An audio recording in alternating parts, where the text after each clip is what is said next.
Dante, sino-sino yung mga resource person ang nakarating ngayon dyan sa pagdinig ng Quadcom? Magandang tanghali, Agano. May mga dumating na mula sa PNP-CIG, mayroon din sa Philippine Statistics Authority, mula sa National Police Commission o NAPOLCOM. At kaugnay yan sa pagpapatuloy nga ng House Quadruple Committee o Quadcom ng pagtalakay sa kanilang o dito sa kanilang hearing ngayong araw, yung issue ng illegal drug trade at ng Philippine Offshore Gaming Operator o POGO. Sa kanyang opening statement, sinabi ng chairman ng komite na si Surigao del Norte Representative Robert Ace Barbers na marami daw na silang natanggap na batikos kaugnay dito sa kanilang ginagawang pagdinig sa iba't ibang kontrobersyal na issue sa bansa. May mga troll na anya ang nabayad ng POGO na pilit silang sinisira o pinasasama pati ang mga tumisiko sa pagdinig. May ilang inimbistahan na hindi nakadalo tulad ng asawa ni Vice President Sara Duterte na si Attorney Manasseh Manscarpio.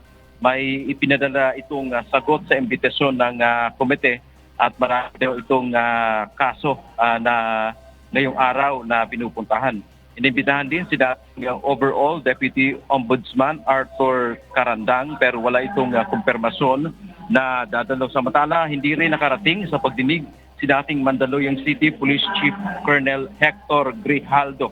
Ayon sa komite, 3 beses na itong hindi dumalo sa imbitasyon. Ayon sa kanyang mga kasamahan, huling nag-report si Grijaldo mula November 18 hanggang 22.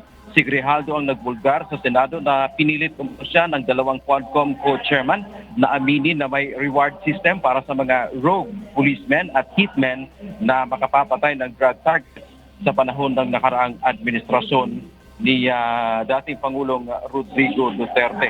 So sa ngayon, hindi pa formal no aga na natalakay yung mga binabanggit nilang mga issue at admin matters pa lamang sa ngayon ang tinatalakay ng komite. Yan mo nating update mula dito sa Quezon City. Balik sa iyo, Aga. Maraming salamat, Dante Amento.